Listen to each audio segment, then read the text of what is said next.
دخيل عرضك، دخيل عرضك عمل لي خدمة وما بقى تقلي انه بكرة بيمشي الحال.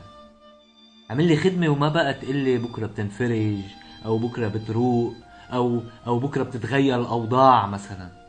دخيل عرضك حاج بقى تعطيني امل، ولك حاج بقى تعطيني امل.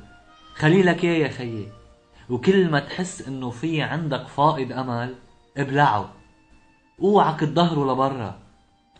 انا من جهتي تعودت انه عيش من دون امل. مناش منيحة انه تجي وتغير لي هالعادة يا خيي. لانه اذا منحط كل شي عجنب ومنجي منحكي بصراحة، هيدا البلد بيناتنا ما في منه امل. لشو جاي هلا وبدك تبلفني وتغير لي ايماني؟ روح فركة يا خيي، روح فركة وبلا ارض حكي على الفاضي. احتراماتنا.